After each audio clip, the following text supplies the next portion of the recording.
McCloud won't be seen tonight, so we can bring you a very special episode of The Gen X Files.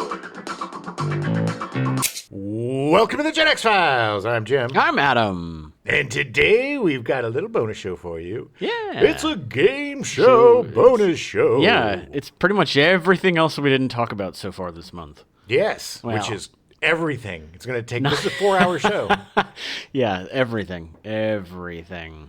There's a lot of crap. I was thinking about this during the game show experience, that game shows have been with us forever, man. It's like this genre dates back to the radio days. Yeah. It dates back even to like the stage. They would have audience participation, prize-winning shows to get people into like vaudeville and things. There's always been some sort of competition, and especially like down from the radio. So like from the beginning of the medium, there was always game shows because it's really whomever came up with it. It's really a allegory for the pathos of man.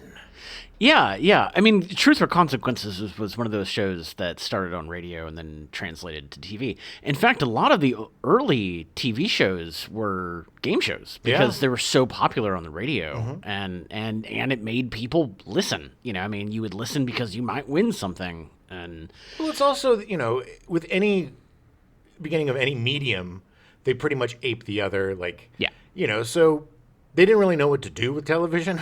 Yeah. So they did a lot of radio shows and a lot of a lot of radio theater. You know, they had all those, you know, people doing sound effects. Yeah. Here we come, Margaret. Here's the murderer. Chase him. We're after him. Get on your horse.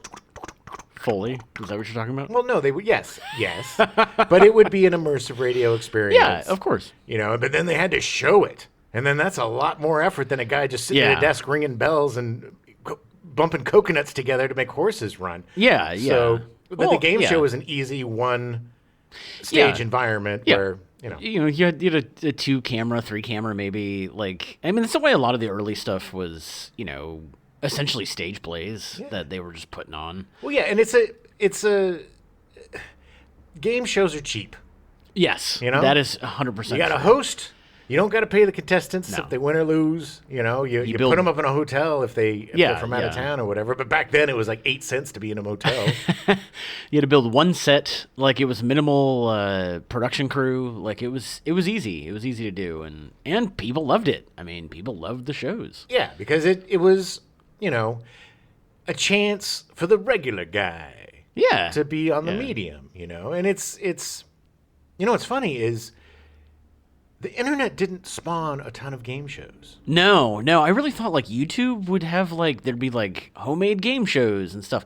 And there's a couple. There's a British guy who does, well, he hasn't done one in a long time, but he did a few. Yeah. But it's a lot of work when it's one person. Yeah, and I think it's weird. I mean, they did try to do like apps or stuff that were, you know, big game show contests or 1 versus 100 and you could actually win real money and stuff, but it was just so convoluted and difficult, and the internet is such an unwieldy place. Yeah, and none of them really took off. I mean, none of them stuck around. It's too much of a short attention span medium to really put a game. It'd have to be like a 50-second game show. Yeah, you know? Yeah. But even then, that's still, like, as evidenced by Quibi, it's still not really going to work. Yeah, I guess it's just, it's not the death of the game show, but it's just weird that this is a medium that didn't embrace it in a way That's true. That's true. You know, because it is still, it's a cheap way to do so. I mean, streaming services, definitely. Yeah. But they're more like cooking shows, baking competitions. Yeah. Or, you know, like reality dating shows where it's really sleazy. Yeah. Like come have Sex Island. I hate those shows. Dirty Boy Island. Come to Dirty Boy Island. Yeah, because they're reality shows, but they're also kind of competition shows. I don't consider them to be game shows. No, they're scripted reality salacious shows where cute dummies be cute dummies.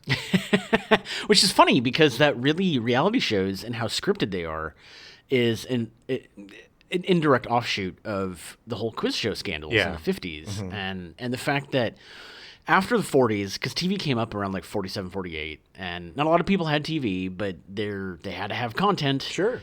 And so they were doing these game shows, and they realized that they could be making way more money at these game shows if they just guided it a little bit. Right. Look, people want to root for a certain type of person. Yeah. You know? Yeah. The whole quiz show scandal. Yeah. From, what was it? 21. 21? Well, there were a few, but Right. 21 But that was the most yeah. famous and most egregious because the contestant was actually a very privileged, famous young man. Charles Van Doren. Yes, from the Van Doren family, whose father was was a very well respected. Professor at Columbia, and Yeah, he didn't need any of this stuff. But he was hand selected to be on the show. he was handsome and he was rich and he was white and waspy as hell. he wasn't, the gross little man portrayed by. No, well, the funny thing is that Charles Van Doren was actually, it was a woman that was winning, and when they came on and go, well, you're going to lose now and he's going to win, Yeah. and she was like, okay. Sure. And didn't say anything, didn't just let it go. Because that's what people did. They Yeah, were just, they yeah. figured, authority knows what they're doing. Yeah. They didn't question it, which Yeah. is so bizarre, but also just kind of like tantamount to the time because everybody trusted everything. They trusted their government. They trusted their police. They trusted. Yes. Everything was like, Yes. we had this social contract of trust that we just don't have anymore. No. It's, For good yeah. and bad. I mean, you don't want to blindly follow anything, but there's a fine line between blindly following everything and then questioning everything with some bizarre conspiracy theory. And, Well, you know. not even. I would say you can question everything. It's just that you shouldn't reject everything. Well, you shouldn't reject answers and Yes, facts yes. because they don't fit into your narrative. Welcome to the Q Hour. Yeah. No, but it was interesting. I mean, Quiz Show's a great movie. If you have never seen it, it's a great movie. But it was huge. I mean, the woman that Charles Van Doren took over for, I looked it up and I don't remember her name now. She had won like $30,000. That's why she was like, I got and mine, this that's was fine. 1955. Yeah. It's like that was a lot of money. And she probably was ready to get back to her family. And, Yeah, it's yeah. like, it's a lot of. It's just, they created a narrative that really worked perfectly. I mean, it captured Yeah. the audience, it captured the minds of the country, and everybody was rooting for him. And, there was all Yeah. this. It worked so well. Yeah, that they were yeah. bound to be caught. It's like if Yeah. something, if your scheme blows up and is so successful, then people are going to start to wonder. Too good to be true. Exactly. Listen to your old stepdads. There's no such thing as a free lunch, and if it's too good to be true, babies, it is. What goes around comes around. Nobody's giving you a free laptop. Google isn't giving you a free laptop No. for being the 35th customer of the day. Yeah, it was. The funny thing is now I don't remember the name of the guy the little tiny, very unattractive man who essentially outed the whole thing. Right. Although there was a couple others. I mean, it was all kind of came to I a like head how at we the same make time. the guy that did the right thing the villain. Yeah, You know, it's like, this gross little man who wouldn't toe the line for a handsome Yeah, Whitey right, McGee. right. It's just like, Well, he was really good at quiz shows. He and was. He wanted to have a fair chance. of course, it's just funny that it's like it just shows that this is exactly the point. Yeah, That we yeah. want to vilify the little gross nebbish guy. Yeah, I want to say I think he was Italian, but Yeah, but he wasn't he wasn't the wasn't an handsome white attractive. dude. He Yeah. was a sweaty, normal human being He from was Queens. You an know what I average mean? Joe. Yeah. He was a little bit, he wasn't super But charming, but he he was knew his smart stuff. as Yeah. ass, and he deserved to win. But they wanted more. They wanted to create this narrative. It's so also racist. Oh, too. very, very, very. Because it's like the And white misogynist, man's. yeah, It's yeah. just gross. I mean, it's gross by every measure it was really awful. of it. He was actually the other guy, the guy who outed everybody, was actually involved in Quiz Show and actually played a part in it. Like Yeah. he was an actor, small bit part. They did ask Charles Van Doren to be involved, and he declined. Of course. It ruined his life. It sucks. But okay. I don't think it should have ruined his life. Yes. Because it's a stupid game show. Yeah. But he committed fraud. yes. And yes. and not just money fraud or however you want to, put, if there's a statute to this that is a crime. Right. It ruined his life because back then that would ruin your life. Yeah. If it happened Yeah. today, he would have a little bit of problem. He'd apologize, and then he'd write a book, go on an apology tour, and then they'd make a movie out of it. He'd be super rich. Yeah. Yeah. You know, it's like you fail upward in this country now for being a boob or a crime person or, you know, or being a cheat. anything, It's like yeah. if you do something evil but interesting, Yeah. it's going to be a 3-part Netflix documentary in a month. Gonna get your ratings. Yeah, exactly. It's going to be a moody Netflix documentary where they Or use dollhouses to 3 recreate. documentaries. Yeah, exactly. Like, it's just ridiculous. Lord. And then they'll do the real life drama adaptation. Yes, exactly. Exactly. There is a really, just a small speed bump, but there is a really weird trend going on in streaming stuff right now with very similar to this, with frauds and like people that have screwed people over. And personally, I mean, and not to go deep into it, but like I think it's because of the Trump presidency and like we're just used to it. And it's like we want to know more about these people that are trying to be con men. I think they've also kind of run out of serial killers. That's true. The I true would agree crime with has that, to move yeah. on to a new genre, and like fraud and creepy neighbors and people screwing people over is another real visceral thing, like murder, you know? It is. That's true. Because it affects people, and you know, you can talk to people, and they're We've upset. all been screwed over. No, not a lot of us have been murdered, but, you know. Well, not lived to talk about it, at least. But a lot of us have been screwed over. I've been screwed over plenty. Oh yeah, same. I mean, you can't be in Los Angeles and not be screwed over constantly. Yeah, you gotta really look out for some people. Yeah, you can't trust anybody. Yeah. Anybody. Yeah. I mean, okay, there's a couple people you can trust. I trust you, Jim. I trust you too, man. But Yeah. that's it. That's it. Yeah. No, I mean, look, it's not. Here's the thing, and this is a little bit of a speed bump too. I don't think it's that people are evil in this business or whatever. I think people are extremely insecure in this business and extremely fearful in this business and extremely jealous in this business because we have artists in this business. Yes. And artists are mealy little. Look, I love them, and I'm one. I'll put myself in that Yeah, I'm an category, and artist, I'm yeah. exactly like this too. But there's a quality Yeah. to a type of person that's going to devote their life to something most likely never going to happen or come to fruition. Very small chance. That you got to be a little kooky, Yeah, you know? yeah. And straddling two worlds and busting your butt to try to be something with nothing happening can drive you a little crazy. Yeah, yeah. So people get very precious about things, but they also, you know, they want that break. Right. So they'll step Right. over you. They don't even think about it because it's just this desperate. Yeah, yeah. It's a business of desperation. Yeah, well, and that's the problem is that it's a business. And so people, like, they put so much more stakes on everything. And this is part of the reason that the quiz show scandal happened, because they were like, we need to keep up in the ratings. Yeah. We need to keep up in the ratings.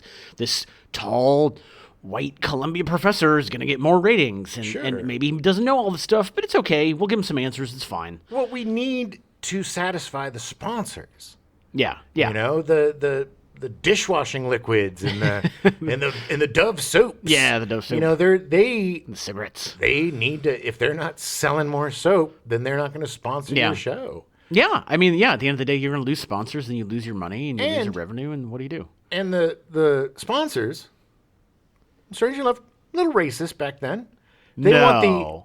Sorry, Adam. Sorry to burst your bubble with my CRT. But that's when America was great. Yeah, I know. It was just a speed bump, slavery. It was just a tiny little thing. But the sponsors wanted somebody that was championing their product to be that American man success white. Oh, You know yeah. what I mean? Yeah, of So course. it's- Of course. it's a much better face for Dove than, you know, I don't know, a foreigner. Even though he's just Italian American, but he looks like the other. A little darker. Yeah, we don't want to look at that dark hair and that hairy face, that hirsute man. He's not too dark. He's just very olive, and we can't have that. I honestly have no idea what that guy looked like, but I have still, no he idea could have been either. the most handsome man too. But I doubt he was. I don't think he was. because if he was, he would have been. he Yeah, would they been would their have. boy. They would have. Yeah, I mean, you're totally right. At the end of the day, the reason the quiz show scandal was so huge was because it was the first time where it was like, you saw that little crack in the armor of the social contract, and like how it's lied like, to wait, us. yeah, like what? Like this is supposed to be entertainment. This is supposed to be fair. We and rooted it's for not. him. Yeah, We watched this. We rooted for him, Yeah. and you lied to us. and You that's betrayed us. precisely why Charles Van Doren was so lambasted, because it was like, because he was a reporter on the Today Show and he got fired from everything. No, like, it that was, thing opened up so many doors for him. Yeah. And, kind of took him out from under the shadow of his father and gave him his own. I mean, that's the conceit of the film. I don't know what the real. I don't know. Yeah. I haven't researched the actual Van Doren. A lot of it's coming from what I know. it's all from- conjecture, because Sure. at the end of the day, he didn't talk about it at all. Well, no, but here's the crazy thing, Adam. Back then, when you were caught lying or cheating, there were consequences. It ruined your career. Crazy how that works. Yes, because people didn't trust you anymore, because we lived in a society where, for the most part, people were handshake trustworthy. Yeah, yeah. Your word was your bond. All you had was your integrity and your word. Yeah. And if those were tarnished, then you might as well be called mud. It was really interesting, because at the end, I mean, like the $64,000 question, we think about that now and it's kind of like, okay, but like that was like 1955. Like Ton of money. That is a huge amount of money now. If we're talking about in 71, Yeah. $99 was $300. $600. Almost Good $700, Lord. yeah. If $99 was $699, Yeah. then, you're going back another 20, 30 years. Yeah, it would have been, You could not only cash buy a house, yeah. you could furnish it and buy a car or two Yeah. and set aside a little nest egg. Yeah, 64 yeah. grand. Yeah, set aside. Yeah, that's true. It was true. I mean, it was huge. And afterwards, as we talked about in previous episodes, they didn't give that kind of money away. It was just like, okay, like we can't do this. And the fact that a lot of the people watching this show either grew up or were children of the Depression, and they see this amount of money that people are winning, that is a life-changing amount of money. Yeah, yeah. Oh, 100%. And it's given to this privileged dude, yeah. and he cheated for it. Right. To get all this money. Yeah. That he doesn't even necessarily need. Totally. Then it's just like, F you, Yeah, buddy. yeah. F Yeah, you. it Because that is what was so disgusting to people. Yeah, it was such a huge deal. It was such a huge scandal. I'm really surprised that game shows stayed on the air at all, and the few that survived, that they managed to keep on. I mean, like The Price is Right was there, and Yeah, The Price is Right was, like you said, the Mark Goodson and Bill Todman. Yeah. They put together, they developed a impeccable reputation. Yes, An unsaleable reputation. Right. Unassailable. I don't know. Is that a word? Did I make that up? Anyway. Unassailable? I like Sure. making up Yeah. words. I know what But you so they were able to stay, and then most of the other shows, like we talked about, were panel shows that were mostly like celebrities trying to yeah. figure out who, what's my line, or Yeah, there wasn't really ways to be able to cheat at these shows, right. I mean, the to tell the truth. And, name that tune. Name that tune, I can name it in yeah. 3 notes, Bob. Ugh, Well, I can name it God. in 1 note, Bob. I used to watch that in syndication. They used to air reruns of it. Oh, yeah, me too. And man, every time I was like, I don't know what any of these songs are. Even the one from the 70s, I was like, I should know some of this stuff. Oh, no, it's so great though. It's like, no. well, I can name it in 5 notes, Bob. Well, I can name it in 4 notes, Bob. Well, I can name it in 3 notes, Bob. Well, then name that tune. That's the Ragtime Shuffle. And it goes, nip, nop, Yeah, Beethoven's 5th. yeah. Ding, ding, ding, ding, It was ding. always, it was like pop songs that quote unquote pop songs, but stuff that I was just like, all these things came out like 20 years prior to that. I had no idea what these were. I can name it in no notes, Bob. Well, then name that tune. The Ragtime Shuffle. It's always the Ragtime Shuffle. It's like C on a test. Yeah. Always go to the Ragtime Shuffle. Oh yeah. So, what other game shows do you remember watching when you were growing up? Like, what other stuff stood out to you? Well, I remember the more colorful game shows, like Yeah. what was the one with no whammies, no whammies, no whammies, no whammies. Press Your Luck. Press Your Yeah, Luck. Press Your Luck was Beep, boop, boop, great. boop, boop, beep, doo, coo, coo, coo, Yeah, coo, always coo, going coo, around, coo, yeah. coo, coo, beep, beep, beep. And I love the sound effects. I liked game shows that were colorful loud, and had sound effects. And, but mostly the celebrity stuff. Like anything. Yeah. Like I love to tell the truth. All these weird old game shows that nobody knows about or watches. What's My Line? I love those shows because it was always so interesting to watch, to try to figure out who somebody was. It was such a weird show. It'd be like, and then I, like I said on the other show, the whole false get up thing was my favorite. Where they the standing. I'm gonna stand. Oh, it's you. But or the Gong Show. The Gong Show was just pure effing chaos, man. So bizarre. Just chaos. I just watched a clip of it with Gene the dancing machine. Oh, yeah. And like he's dancing, and he's just dancing in a circle, and then all of a sudden, everyone's throwing hats at him. What was the significance of the hats? I don't know. Gene, the dancing machine, was a staple on that show. They got to the point where like he would turn, they would wait, and he would turn, and they would pelt him in the face. Well, they threw their clothes at him. I mean, eventually they were throwing all his clothes. Stage. And what's her name? J.P. Morgan. J.P. Morgan. Yeah. She flashed. She flashed her chest. Yeah. That's what the thing was, though. That show was out of control, man. It was so... They must have all just been so coked up. The clip was so great because he dances around, they do the thing, and then it's just done. And they're like, all right, see you next week. Yeah, and then everybody's just... yeah. Because they're just so tired. Nobody so gonged him. Bizarre. Chuck Barris was a weirdo. Oh, yeah, I loved that. Weirdo. I loved... the $1.98 beauty pageant. Oh, yeah. With, the other Chuck Barris show. Yeah, but that was with Rip Taylor, with his little, and he's throwing the confetti. Was that him? Yeah. Go through the confetti? Oh, with the mustache. Yeah. Rip Taylor was one of the funniest men ever. Oh, that's right, because I was thinking of Rip Torn, but Rip Torn is the actor. Very different Rip. Very different Rip. Oh, no, Rip Taylor, that's right. Yes, with the mustache. And he just randomly would pull confetti out of his pocket. Yes, he was just around. crazy. He was one of those just showmen. Yeah, the $1.98 beauty show was so surreal and so bizarre. It was back when there were personas. Yeah. Rip Taylor was a persona. He would always show up and throw his confetti. He had this character that he would play. Paul Lynde. Yeah. Or Charles Nelson Riley. Yeah, that's what I loved. You asked about, game shows that I loved. Mm-hmm. I loved the game shows. Hollywood Squares. The Hollywood Squares, Match Game. The one that had the 70s crazy, nutty, drunken celebrities that, it was the same group of weirdos that they would just throw together, and some old timer like Don Rickles come in and, and he would insult everybody. It was just, to me, those game shows helped me create my vision of Hollywood, which was everybody just hung out and they all slept in bunk beds and they all partied together and they all knew each other. And it was just this big group of fun, happy times, It was just looked like the most fun place to be. Yeah, totally. I was more about the quiz shows. That was always my thing. Like I liked the weird random trivia. I mean, don't get me wrong, I love like Match Game and in Hollywood Squares and stuff like that. Although Hollywood Squares was kind of a hybrid of the two. Yeah. It was sort of. It was because it was just always like Hollywood Squares. For those who don't know, it was a game show where basically they asked the contestant got to pick a square. Yeah.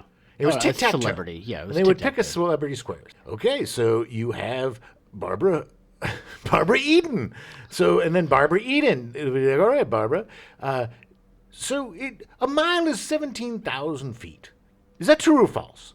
And then Barbara Eden would think about it for a second, and then they'd write some dumb joke for her to say, and she'd say that dumb joke. Be like, if you walked a mile in my shoes, it'd be 1,000,000 feet. And then everybody would laugh, and then she'd go, I think that's false. And then the contestant would be like, I agree with Barbara. And then bing, bing, bing, okay, circle gets a square.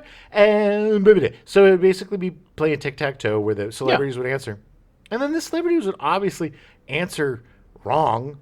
Yeah. And then the poor contestants would be so nervous that they'd just be like, I agree. And then they'd be like, are you kidding me? It was a very funny show.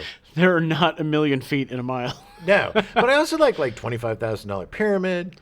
Yeah, because that was also celebrities. I mean, I love 25,000. That was one of them I remember watching growing up, in the afternoon. And Dick Clark is another host that we don't talk about Amazing because he was so everybody equates him to the countdown, the New Year's Eve, Rockin' Eve, yeah. But he's hosted so many game shows. Oh yeah, he was fantastic. Yeah. He was a Go ahead. No, he was great. He was just, I mean, because he started as a DJ, didn't he? Yeah. He was a consummate broadcaster. Yeah. The guy that started in radio. You know, he was the hip young guy with all the teenagers. Ooh, what's going on, gang? What are you? You got your dungarees on? Let's dance to a little rock and roll with you, Everly Brothers. And then, but he adapted. He was like the prototypical Ryan Seacrest. Yeah, but so much more likable and just so much more. He did everything. Yeah. He did. If it was on TV, he did it. I mean, he hosted a show called Boners, Bloopers, and Bleeps. With Ed McMahon, that was just them hosting a show. I just love that the show had boners in it. Yeah, but it wasn't like wiener boners. They used to call boners mistakes back then. You pulled a real boner, Adam. All right, look at that. You just pulled a boner. Did and that would really need to explain that? Yes, I did because people don't understand. So anyway, boners, bloopers, bleeps, and where they would talk about, they would just show.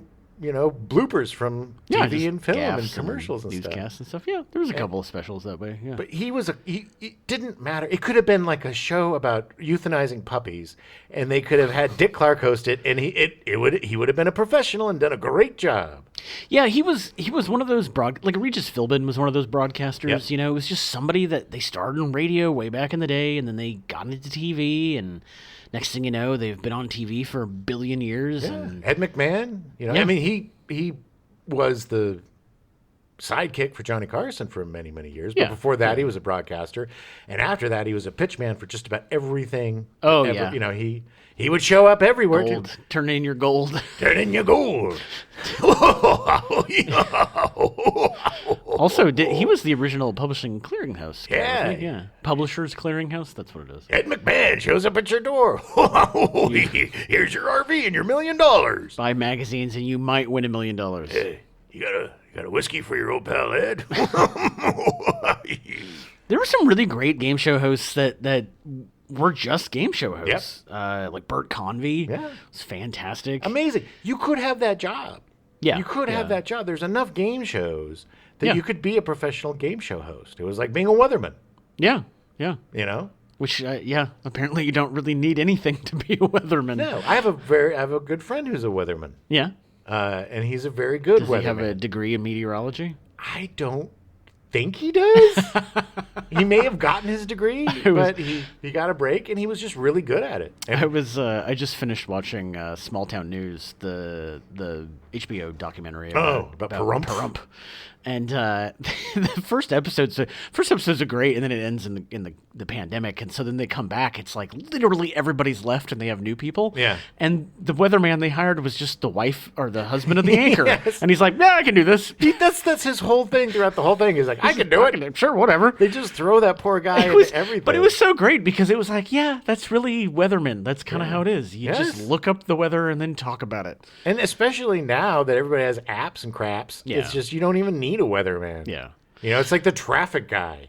I worked on a morning show for a long time back in Des Moines, and our weatherman, he was a very nice guy, but man, he took it way too seriously. Well, you have to look.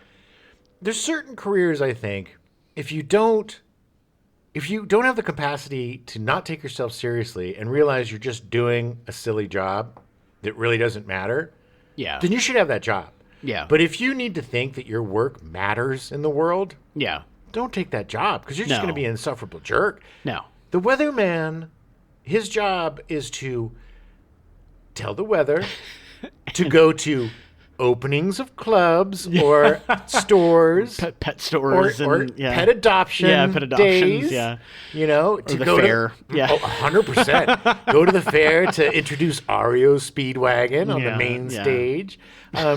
It's a fun life. No, it's you get TV time. You just have to have a killer smile, a great voice, and you have to be trustworthy. Yeah. I gotta be honest, I really kind of miss local news. Like, I really enjoyed working on the morning show. You also need a name. Yes. Dallas Raines.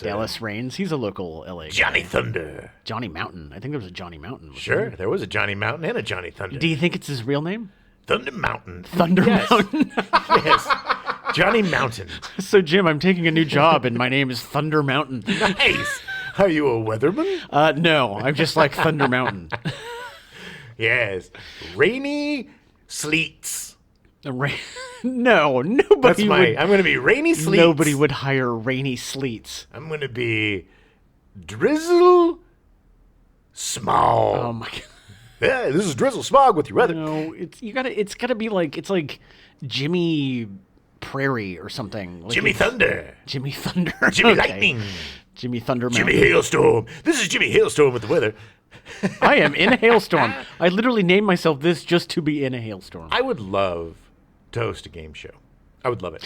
I would, like I said, I said this previously. I would really love to be involved in production of game shows. I know that they would be a pain in the ass, but like at the end of the day, it's exciting to me. Like man. I would love to write for Jeopardy. I would love yeah. to be on these game shows and like because I love it. I love it so much. I love learning new things, and that's literally you're doing is just writing new trivia. I just like being goofy, and I like being with people sometimes. I like being paid to be with people. Yes. So, and I'm very charming when I'm being paid to be with people. That reminds me, I need to give you some money for this. No, but I think I have the skills Yeah. to be a game show host. And I don't say, sure, I'm not a very 100%. braggy guy, and I'm not saying I would be the best, but I could do it. I've done a lot of MC work. I've done a lot of like hosting stuff, and it would be so much fun to just, you spend a day, you do 3 or 4 shows, you work 2 or 3 days a week, Yeah. you do your thing, you wear a nice suit, you Yeah. make people happy. You Make just some gotta- people say, Gotta laugh and God knows there have been some really awful game show hosts. yes. I really like Idiot Test. I don't know if you ever watched Idiot Test. I can't remember the guy's name. He was a stand-up comedian, and he's funny and he's great, but he was not good at hosting that show. No, it is an art. I mean, it is a skill that you need. You can't just be funny. You can't be snarky. Yeah. You can't be a jerk. You can be playful and you can Yeah, tease, but you can never. You're just kind of the guy that's moving things along, making sure everybody's energetic. Trying to. You're the engine that's running the show. Yeah, you're everything the moving. ringmaster. Yeah. Yeah. It's It takes improv skills. It Oh, takes yeah. moving on your feet. It takes a lot of. That's why I think John Michael Higgins was such a good host, because he's great at improv. yeah. Oh yeah. Super personable. Yeah. He's really funny. Same with Craig Ferguson. Craig Ferguson. Oh, he's hysterical. Yeah. Super funny guy. Genuinely friendly person. Yes, Like I didn't yes. feel fake. He seemed like a super nice guy. He was really nice to us behind the scenes. After we won, he Yeah. hugged us and was Oh, nice, really cool nice. about it. Was very, very nice. It's just like that was a classy production that we had a really good time from beginning to end. The waiting around, all that stuff, it's inevitable. You sure. can't, Yeah, nothing yeah. is going to be easy peasy. I mean, in that's- television production or any sort of Right, production. exactly. That's not unique to game shows. That is something in film and TV production you have Yeah. to get used to. But once we got there and we knew we were going to be on the show, and they got us in makeup and they got us Yeah. in wardrobe and they did all that, it really was smooth. It was great. We felt really taken care of. Our handler, producers, whatever, that Mm-hmm. shepherded us through the whole thing were so sweet and so nice and so, like, genuinely seemed happy that we won. It was just such a great experience. Yeah, that nobody yeah. can ever see because they've hidden our episode down deep in the dungeon of things that can never be seen again. Yeah. So I some other game show hosts that we didn't talk about. Like I totally forgot that Wink Martindale existed. Oh, Wink! I loved Wink Martindale Yeah. back in the day. Like he was great. Wink Martindale. He was just so like bubbly and nice. Yeah, Always had a yeah. smile on Oh, his face, and he did Smile, wink. like, He yeah. was a winker. He was a winker. lived up to his name. And Bob Eubanks. Bob Eubanks was great on the Newlywed Game. Bob Eubanks. Yeah, he was so. He looked like your uncle or your grandpa. Like he was just somebody that you could be like, okay. And then where's the weirdest place that you ever had made whoopee? in the butt, Bob. Yeah. If you have it, there's on YouTube. There's a the very first game show bloopers or something. Bloops, bleeps, and And boners. they have no, it's not bloops, bleeps, and boners, but it's on YouTube. But they teased that the entire show because it was mythical. It was Yes. like, oh, was that real? Did it actually Yeah. happen? And they aired it for the first time. It was like 1991 or something, and they aired it for the first time in like 15 or 16 years. It was hilarious. The Newlywed Game with Bob Eubanks. If you don't remember, they would bring on these quote unquote newlyweds, Yeah. and they would ask one partner questions about the other partner, and then they would have the other partner answer the questions, and they would have them on these giant poster cards that they Yeah, kept in their yeah. laps, and then they would say, "All right. So we asked your wife, what is your favorite kind of flower? And you said, the peony." And then she holds up the thing and it says, "No, it's roses. I've always said it's roses." And then she smacks him on the head with it and everybody laughs. But that's the whole thing. It broke up so many marriages. So many divorces happened because of that show. But it was really funny because you would see, it was one of those kind of humiliation shows. You know? Yeah. There was all these shows in the 70s and 80s that were built around personality more than like competition. Yeah. You know, dating shows or Gong Show. Gong Show wasn't a talent show. It wasn't about getting the greatest violinist, you know, playing Four Seasons. You know, it was about a guy that somehow rigged together 4 puppets, you know, 2 on Yeah, each side, yeah. and he could dance. All of them was- could dance. Literally the precursor to America's Got Talent. It was the precursor to America's hugest problems. It just kind of like, it's so funny about that show. We keep coming back to it. But what's so funny about that show is when it was on, it was considered like dangerous, like the base of humanity. And it Yeah. was not, The weirdos you didn't want to talk to. but it was also just seen as like, hey, this is going to ruin society. This kind of thing, you know, you're championing Whatever. mediocrity. And, you know, it was just like, you know, it's the same thing. Get your panties in a bunch. That's fine. But it's just so quaint. The things that were so disturbing to people back then is just like, I mean, really? I thought it was disturbing when they were throwing hats at Gene's face. Yeah. What other hosts had him? Bert Convy. I loved Bert Convy. Oh, he was yeah. such a great host. Taken way too soon. Yeah, I met Bert Convy. Oh yeah. He was real. I auditioned for Win, Lose or Draw. Yeah.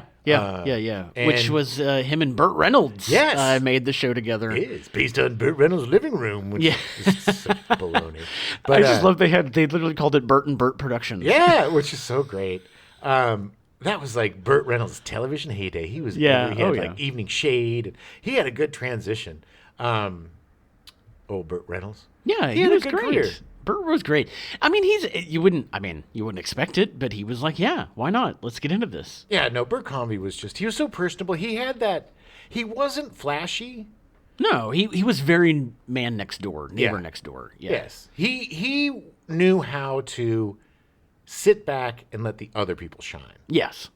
He knew what his job was facilitating. He's not going to upstage Dom DeLuise Yeah. and Burt Reynolds or Lonnie Anderson Yeah. when they're doing their scribbies. No, it's not. Yeah, he was a great host, and actually, him and Roy Combs were kind of both like kind of neighbor next door, like just Yeah. letting that happen. There was always, I don't know, man, Roy Combs kind of had this thing.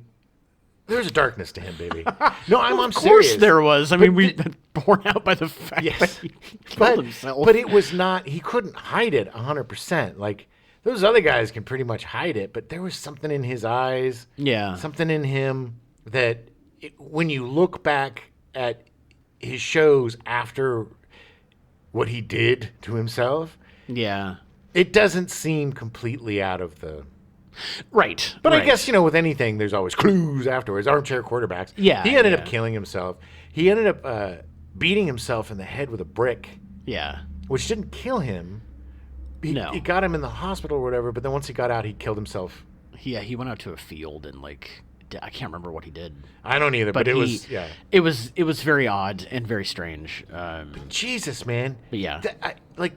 You really want to kill yourself if you're doing it with a brick because Yeah. you can that's- stop at any time. It's just, I can't I don't know, No, man. It's not, yeah, it's a lot. It's Like a I lot. get hanging or taking pills or, stuff that's just really quick. Like people that jump gun? off of buildings. Gun's so messy. I think a gun is super gross because other people have to deal with that shit. Yeah. Don't use a gun. If you're gonna kill yourself, okay, listen. Use pills. Put a bag over your head.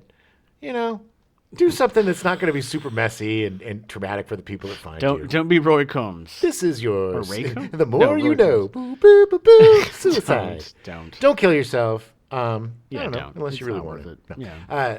Don't kill yourself. We're not advocating suicide. No, don't. There's always a reason not to. But if you're going to do it in a non-messy way. Like, Yeah. I can't imagine, like, if you jump off a building, that's so much time to think about the end. I mean, it depends on how big the building is, but I always thought one of the weirdest suicides. This is just fucking Total strange speed tangent. bump. One of the weirdest suicides was Tony Scott, where he just stopped his car, ran over, and without any hesitation, just jumped off a bridge. yeah, He was just driving, Yeah. went and jumped off a bridge and killed himself. It was like, yeah. it's just that one is so bizarre to me because it's like, what? He was just he like, decided at that's that it. moment. Yeah, It's like, that's it. I mean, did he decide at that moment? Was he driving to it? It's just, I don't know. I There was a great documentary about called The Bridge. If you've ever seen it, about the Golden Gate Bridge and, Yeah. people jumping off the bridge and a couple people that survived. Right. And it was a good 7 seconds from the bridge down to the water, and it was enough time for at least one of them to go, "What the hell am I doing?" made a big mistake. And he managed to go in the water feet first. Managed to almost kill himself by jamming his leg bones into his torso, Oh, good Lord. but he survived. Yeah. Well, that's the thing too. Like the worst. I know has this gone has really really dark. gotten dark, but the worst is like the kid, the Judas Priest kid that blew his face off with a shotgun. Like he put the shotgun under. He didn't kill himself, but Oh, he blew his yeah, whole face yeah. off and lived. Yeah. And like your life is so crappy that you're going to kill yourself, and now you blew all your eyes and face and mouth and everything off, and you have to live. What? One of my favorite characters, comic book characters, Arseface from Yeah. Preacher, who did the same thing. Yeah. I'm sure inspired by the Judas Priest kid. Anyway, let's talk about something Right. else. That got really dark. Yes, but let's that's talk where he about comes, child man. trap- That's what sex he does. trafficking. Yeah, no. Chuck Woolery was a great host. Now he's a. Yeah, Chuck Woolery was fine. Yeah, I don't know. He was just on a lot when I was young, so like because he did like Scrabble and Love Connection and like all Yes. this stuff, and it was stuff that was just on when I was in like elementary Love school connection. and middle school. So, guys, how was your date? Oh, did you have a good time? I don't know. He was pretty handsy. Yeah, he likes the ladies. Yeah, Love And then they Connection cut was to gross. him, and he's like, "I thought we had a great time." Yeah, exactly. I don't know. He stunk. He had a weird It was smell to such a him. weird show. It was a yeah. Well, I'll tell you, we went out and I paid for everything. And then she was just like, I'm not kissing you. And I was like, what did I pay for then? What did I pay for? Why don't you give me my half of the money? And then she's all like, you're a jerk. And I'm like, I'm the jerk. I'm the one who paid for dinner. Yeah, it sounds like she's a real jerk. Yeah. I'm the jerk. It was just very sexist. It was gross. It was awful. Yeah, I mean, it was not a good show by any means. It was like studs. They had all these gross. There's some really awful damn Oh my game god! shows. Yeah, there was, man. Studs was really bad. Singled Out on MTV. Yeah. wasn't terrible, No. but like at the same time, it was. But it it was was- literally you and 100 people and going, all right, all of you go away, and maybe I'll have one person left. It was that gross time too, where they had like that show where they judged women, and they would like Tommy Lee would be like, "Hey, bro, Oh, okay, yeah. right here." They literally take draw on them, a yeah. marker and be like, "All right, okay, lady, look, you got some love handles here. They're pretty gross. Yeah, look, underneath your arms is kind of saggy, and it's giving me a saggy B. And I just think all around you need a little bit of lipo. You should probably get a nose job, and Right. What was get the- some contacts in those nasty eyes of yours, lady." Yeah, dating You don't shows. rip. Dating game shows were from the very beginning have always been super creepy. Yeah. I mean, starting with the dating game. Yes. Like it was just weird. Yes. You There's know? just too many serial killers that were on dating games. That's true. That won. that actually won. There was that one, Rodney Alcala. Oh, yeah. Rodney Alcala. Yeah. He was on the dating game and he won. But the lady was like, She wouldn't go. I'm not going on with him. He's a creep. The entire crew was like, this guy's weird. Yeah. You can't. There's a vibe, man. Yeah. There's a vibe. It's like some guys can get away with it. You know, I guess John Wayne Gacy got away with it for a long time, even though his house stank, like dead bodies. But I just, it's like, but there was another serial. I think the Hillside Strangler or somebody was on. I think didn't Richard Ramirez? Yes. Yeah. He was on a game show. I don't know if it was the dating game or which one it was, but every time I hear about him, all I think about is that the way that they talked about his breath. Yeah. Like he had this, because his teeth were rotting in his mouth and stuff. And he just had it was like he just gargled with diarrhea. Yeah, if you don't take anything away from this episode, brush your teeth twice a day, for the love of God. And if your teeth are rotting, go see a dentist. Yeah, go see a dentist. And don't be a serial killer. That's not don't cool, be people. a serial killer, yeah. The more you know. There's, I think game shows, or dating game shows at least, had culminated in what I thought was one of the most horrifying dating game shows ever, hosted by Jerry Springer, Baggage. Oh my God! Which I forgot. Oh, it's Jesus. Awful, and that thing ran for like 5 years. Yeah, and it was awful. Yeah, and they literally made them open up baggage. Yes. And to it was show what their baggage was. Deepest secrets that these people were willing to talk about on TV. What it just shows you the power of celebrity, the power of fame. God. It was such a degrading time back then, which completely makes all of social media make sense. Because Baggage was for like 2010. Well, no, what I'm saying is like back, all starting with like Jerry Springer and with all these game shows with their race to the bottom of like, you are not the father, or, Nazis versus transsexuals, or whatever it was that they would put together these disparate groups that, naturally were going to throw chairs at each other. Yeah. And just, it was like, all right, we're going to throw a bunch of scorpions. Oh, yeah. And Donahue, Phil Donahue was eventually we'll be doing talk shows. And he started out as a pretty respectable talk show host. Well, he was a reporter. Like, he was a journalist. Yeah. He was a journalist. But his show, and his Donahue show, was like a respectable show for quite a while. Just went downhill. It's because, you know why? Marlo Thomas. She was the reason why. Once he married Marlo Thomas, that girl, you know what that girl was? Problems. Did you know that Maury Povich's show just got canceled? Yeah. Did you know it was still on the air? Yeah, I had no idea. No. I had no idea. It just got canceled like a month ago. He's like 80-something. He's got to be. Hey, you're not the father. Now it's like, you are not the grandfather. It's true. That's true. But that was, so anyway, the dating shows I always thought were super weird. But interesting. I loved the Newlywed Game. I loved. It was fantastic because it was probably the reason why I never want to get married. Yeah. I mean, honestly, the dating game was great too because it was so stupid. The woman or the man that was the person that was asking the questions. There was 3 contestants, and then there was a person that was picking a date out of the 3 bachelors or bachelorettes. The original was usually a woman picking from 3 guys. 3 bachelors. Usually, and then the questions are like, bachelor number 1. If I was a banana and you were hungry, how would you eat me? And then he'd be like, well, I'd slowly take your peel off. Woo! Ah, woo! And then I'd just trying with nibble the on you. And it was like, oh, and then she'd be like, oh, so sexy. What about you, bachelor number 2? And then Rodney Alcala would be, I would eat you whole. I would bite your head off and then suck your blood out. Swallow you entirely. And I'd take pictures of your body. But you're too old for me. I like them young. Oh, if you ever have a chance to watch the Rodney Alcala, there's clips on YouTube. It is so creepy. But there's a really great podcast called The Dating Game Killer. It's like 5 or 6, maybe 10 parts.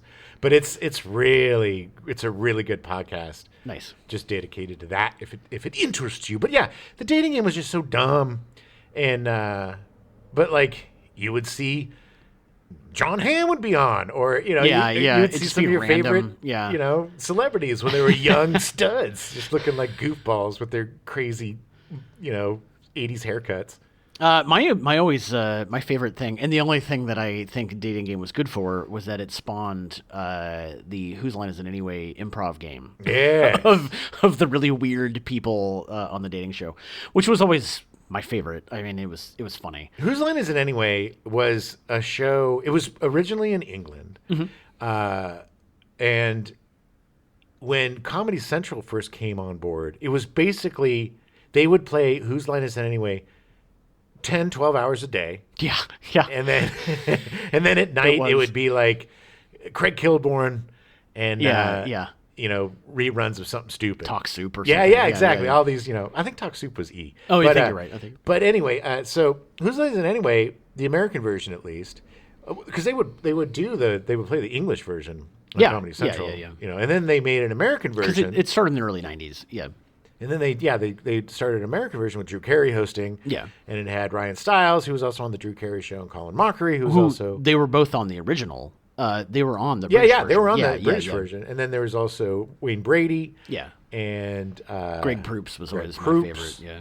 And they would do random stuff. I mean, random people throughout. And just improv. It was all improv games. But they played good games. It's like, it wasn't like improv is so hit or miss. Okay. Yeah. Okay. Confession time. I did comedy improv for about 20 years. and I loved it. But to me, improv, the way that it should be done like scenes. Like, I don't like improv games. Yeah. Where it's like, sometimes there's fun. Like, they would do stuff like, guess the party quirk or whatever, and the person would come in and you'd ask them questions, but it was done as a scene. Yeah. It wasn't just like, sitting in chairs being like, are you a weirdo? Right. You're acting things out, and you're trying, and you could tell the people that were guessing that were good at it and like kind of made it into a scene versus the people that were not good at improv. The miracle of that show is that it made improv watchable and enjoyable. And the downside is that it made improv watchable and enjoyable, exactly. and it spawned a billion people to do improv. But strangely, it didn't. Not because when that was on, people didn't give an S about sketch and improv. Yeah, that's true. We were we were the only indie group running around that wasn't affiliated with the Groundlings or LA Connection or those. And then I think those were probably the only two that were around back then, were the Groundlings and LA Connection. LA Connection was the worst. When did Improv Olympics start at some point? That came later. Yeah. But it was, if you didn't get into the Groundlings, then you would go to the LA Connection. Right. And anybody could get into the LA Connection. Anybody. It's like UCB now. It was awful. They'll take anybody as long as you give them money. I got onto the Sunday show at LA Connection where you would get paid. Paid. It was like, once we make this nut, then everybody gets to split $3. Yeah. But there were people that were so bad that as soon as you would start the scene, I'd kill them. So they would just have to lay there dead the entire time and not screw up the scene with their questions and awful denials. It's just, improv is a very hit or miss kind of thing. And when it misses, baby, it's like, there's nothing worse. No, it's awful. It's awful. Even mimery. Bad mimery. Oh, yeah. Is more palatable than horrible improv. I would be amiss if I didn't mention one of my favorite, and I think one of the game shows that was really created, not the first one to be created for Generation X, but Remote Control on MTV. Definitely the first MTV game show, but being hosted by Colin Quinn and Ken Ober. That's who it was. It was Ken, Ken I think Ober? it was, but it had Colin Quinn and Adam Sandler and Dennis Leary. Eventually, were co-hosts. Yeah, that was when, because I grew up with MTV when MTV was a music station, and we would wait with bated breath for the next video to come out, and we would watch videos, and it really was awesome. So when MTV slowly became a reality show station, it was hard for us to kind of go with that transition. Yeah. Like the MTV Spring Break and it was just yeah. I mean, I was coming of age around that time, so it was stuff that I was just used to. It was like, okay, it's on MTV. Oh, sure, whatever. I mean, but it was partially created by Joe Davola, and Joe Davola, if you don't know, is depicted in Seinfeld as Crazy Joe Davola. Crazy Joe Davola. He's an actual person and someone that I worked with on One Tree Hill. and he definitely lives up to his name. Did he dress up like Pagliacci? No, he looked normal on the outside. In fact, he had lost like 200 pounds. Like the guy became this weird, floppy skinned dude, but he was insane. He was absolutely insane. He really liked me, but he was insane. Oh, 'cause you're And insane. I have a tempering effect Birds on of a crazy feather, people. baby. Yeah. But yeah, it was remote control is great. He was also the other thing I love about Joe Davila is like he founded the improv sketch comedy group, The State. Oh, that's like a he good brought them to MTV. So like I'll always credit him for that. But he also found he was also one of them that started The Real World. He was one of the first producers on that. Wow. So really, honestly, I'm gonna blame everything on Joe Davila. No, he started the whole reality show thing. But remote control was fun. I mean, there was a weird NES version that came out like the year after it started, and it was just clunky and weird. You had to like type in answers with the NES controller. It was just awkward. I'm sorry, man. I don't think there's really ever been a good game show video game, except for No. Jeopardy. There was a good. I Yeah. got a good at Jeopardy on my because it's easy. Jeopardy's just Yeah. there's there's no bells or whistles, baby. It's a very easy game to Yeah. It's a very easy game to. To adapt. Thank you. It's a very easy game to adapt. Yeah. But like Price is Right. You, you don't- What do you do? You don't get anything. Yeah. At least with Jeopardy, you get the knowledge that you're not a dummy, I guess. But I don't understand. It's like, what's the home game of remote control? It was super weird. And what was remote control? Was it like guessing? Was it a trivia game? What Trivia. was It was just trivia. It was like pop trivia. It was all like aimed at the MTV generation. Like it was all just like music and I'm TV sure I and watched pop it. trivia. I'm sure you did. We were more like, because that was what 90s. Late 80s, like 89, 90, something like that. Yeah. Like It was then they were like in giant recliners and they sat in a Oh no, I living totally room and, like, remember. yeah. I don't think we had cable because we were in college. We might have Oh, had, probably not. Yeah. Maybe we did. I don't know. We did a lot of drugs back then. Look, it's not the only thing about it is that it was I mean it was like 86. Anyway, but it was one of the first things Adam Sandler did, Yeah. one of the first things Colin Quinn did. Like it was just kind of a like we're going to do a game show and it's going to be our thing and it was just kind of seat of their pants like whatever. Well, it goes to show that everything is going to try a game show. Yeah. Nickelodeon, they did Oh, game yeah, shows. yeah, Double Dare. MTV does game shows. Double Dare and Guts. Yeah. TLC started doing game shows. Yeah. Yeah. The Game Show Network does game shows. Don't do game show network shows. But everybody's doing game shows because, again, cheap to produce. yeah. Especially these new game shows are like, all right, we're going to give you $80. Yeah. It didn't cover the gas to get You here. win $200. Great. Yeah, they can get you in. It's the power of fame. Being on the TV, Yeah. getting your 15 minutes. I mean, you're going to be on there and do it. And It's funny. I mean, when the celebrity name game thing came on, there were people that were like, "I saw you on the TV." People I hadn't heard from in a long time. Yeah. Yeah.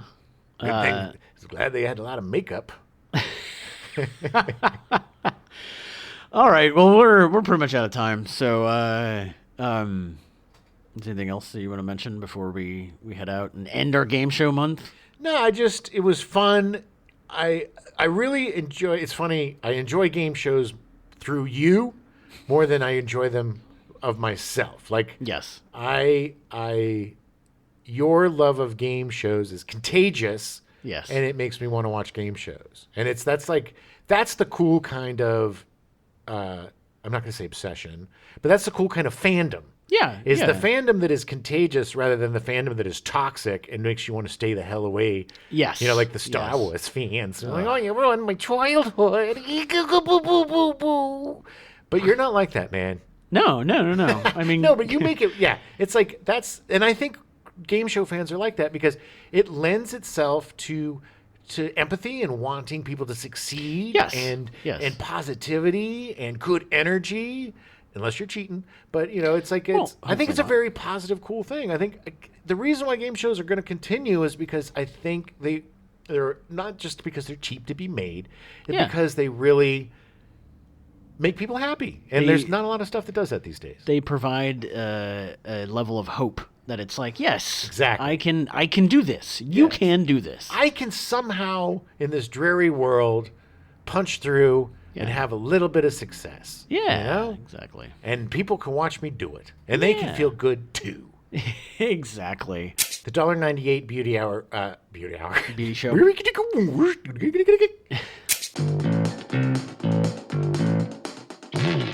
We now return you to your regularly scheduled programming, The Mary Tyler Moore Show, already in progress.